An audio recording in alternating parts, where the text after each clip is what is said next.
This is a shocker, guys. To not a receiver is the reality of the situation again. Again, and we just talked about this, right? Aaron Rodgers has been their dude for a long time. He's produced year after year. He came back, got MVP. Oh, didn't do it. I ran it back, got another MVP. And you're still not providing him resources. I don't know what their expectation of him is, aside from him being Jesus, that he's going to continue to be able to produce at this high of a level without them surrounding him with talent.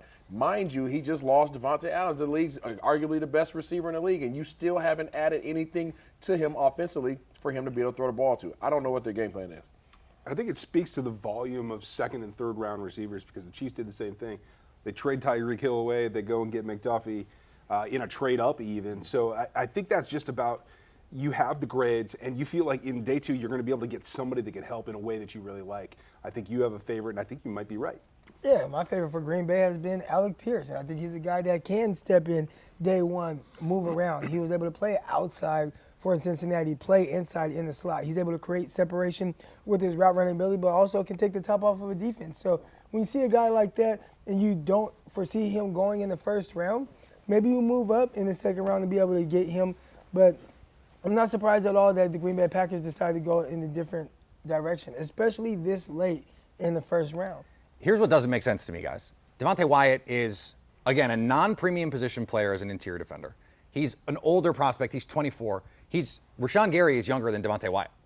Rashawn Gary was in the 2019 draft, and this is not something that we've had a chance to bring up yet, but Devonte Wyatt has a handful of prior arrests for domestic violence and family violence and some issues that are stemming from his character.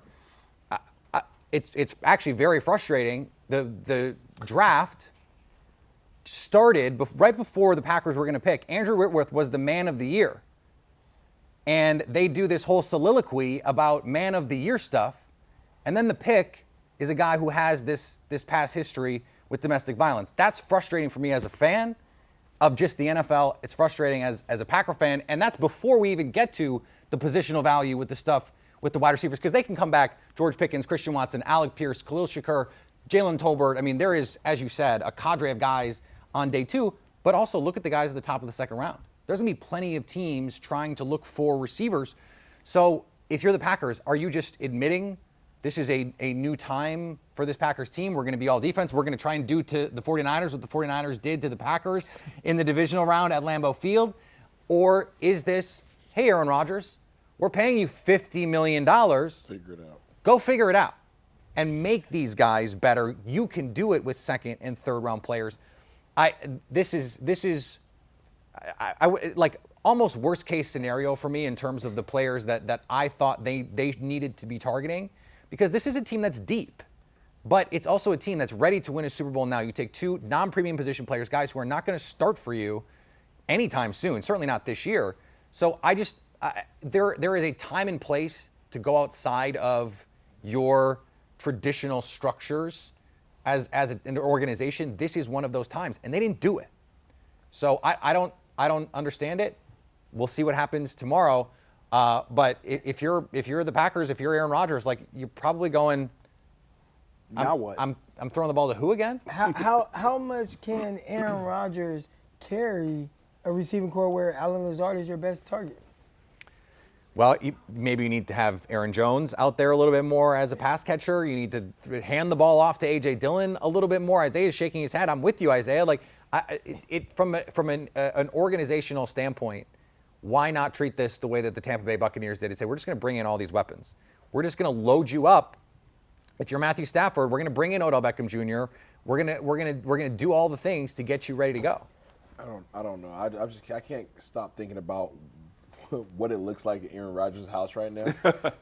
He was on Pat McAfee Live earlier. Like he threw something. He had to throw. I mean, because year after year, it wasn't a pass to a first-round receiver. It was we know not that. a pass to a first-round receiver. And I'm looking at their draft picks. I mean, as I'm hearing you guys speak more about the second day, they don't pick until 53 and 59. Mm-hmm. So if everybody has the same psychology, the same approach in terms of second day, but as soon as day two start grabbing receivers, they're not going to have receivers to pick by the time it comes around to their opportunity again. So I don't know I don't know if they're planning on trading both of those away and getting back up to the top of the second round, but it sounds as if these second round receivers are going to be gone by the time the Packers pick again. I can't say that I'm shocked. Have we seen this before? This sounds like a merry-go-round, right? It is. This is a commonality. And in terms of this pick, I agree with you about the concerns about the off-the-field matters. I think they probably got blinded by the fact that he is an elite athlete for the position, and one that I haven't seen in the Matrix for probably 5 years in terms of overall athleticism at this position. Sometimes that puts blinders on, and if you're already akin to not taking care of your quarterback, this certainly gives you a green light to go in a different direction. I agree. I would not have done this, but I'm trying to make sense of what they did. Brian Gutekunst is going to prioritize athleticism above all else, and it worked with Rashawn Gary. I think it worked with Eric Stokes, who was not, in my opinion, a first-round corner and had a really good rookie season. A.J. Dillon, a freak athlete, and was awesome last year. The Patriots are here at 29. I'm going to hijack the whole show if we don't change topics.